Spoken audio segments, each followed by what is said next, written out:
partnership with Fosun. We're heading down that path towards China. Canada's an obvious one for us given the contiguous nature and sharing of KOLs with the U.S. But we'll provide more of a comprehensive update later in the year, early next year, with regards to our international plans. We do plan to go global over time.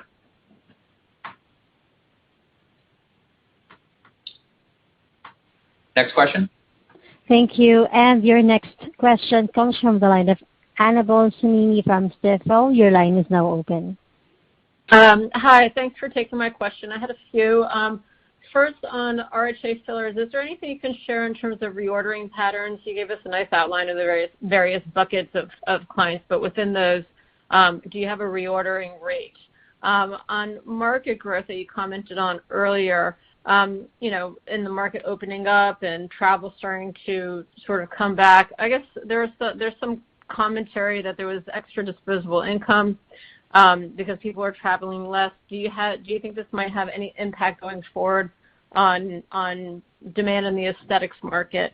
And then finally, if we can talk a little bit about the therapeutic side, after the data in cervical dystonia and upper limb spasticity, it seems to be that the safest area of study are areas in which neuromodulators have already been validated. So, I guess, does that lend any thoughts as to what your next move is here? Are you going to still explore any new avenues of study, or are you going to stick with the areas where neuromodulators have been validated, and anything to update on new programs there? Thanks. Yeah, thanks, Annabelle. We'll try and tick these off in order. So on the RHA filler side, it's still a little early for us to provide context to the reorder rates because, when they started on board, how they purchased it, some lean in early, some kind of use it and then want to see a little bit before they make their decision. So it's early. Clearly, with the growth we're seeing in Q1, which is historically, a seasonally slower quarter, we're encouraged. And as we feel like we've got a good handle on that information, we'll be happy to share it, but I think it's just still a little bit too early for that. In terms of the market growth, yeah, I think as Dustin mentioned, we're seeing good, healthy trends overall for sure. And I think, some of our competitors are reporting a very healthy market as well. Certainly extra disposable income isn't going to hurt that and would certainly be a tailwind. But if you think about it, we're much more focused on a select part of the market. We're going after these higher end, prestige practices, and they're probably a little less susceptible to, disposable income. But clearly there's a very healthy trend right now in the aesthetics market. There still are a few pockets that are a little slower than others that are taking a little longer to open up where, certainly, for example, like New York City, a lot of people sort of got out of the city. But we expect that those will also start to rebound in a healthy way as we kind of move into the middle part of the year. But, again, based on the accounts that we're calling on, we're seeing, very healthy procedure volumes there. And then the last one on the therapeutic side of it, given, the plantar fasciitis results where we saw an encouraging trend, but not a statistical difference in terms of the improvement in pain there, we sort of huddle back up, and we think our best return is to go after those indications where there's already an established market. The duration benefit that our product offers is pretty clear, and in those markets, there's also significant pharmacoeconomic savings. So, we're in CD, adult upper limb spasticity. Obviously, we've historically talked about migraine due to its size as something that it's not an if, it's a when. But I think our approach right now is going to be more focused on those established market indications. Obviously, as we mature in that market, we might evaluate some other alternatives, but right now that's where our focus is. Great, thank you. Great, thanks, Annabelle. Thank you. And again, to ask a question, please press *1 on your phone's keypad. We would also like to ask for a limit of one question and one follow-up question per session. Your next question comes from the line of Balaji Prasad from Barclays. Your line is now open. Hi, good afternoon. Thanks for the questions. So firstly, on biosimilar Botox, so your partner commented this morning that they have submitted the FDA data package.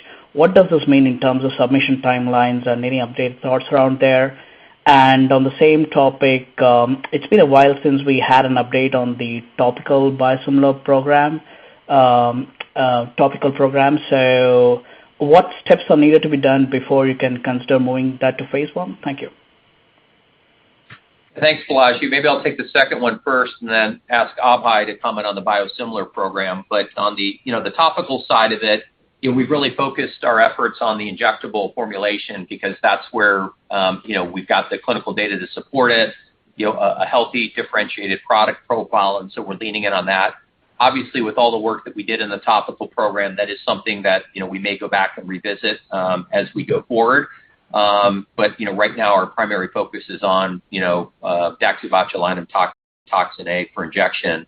So if and when we lean into that a little bit more, we'll certainly come back to the investor community and provide an update.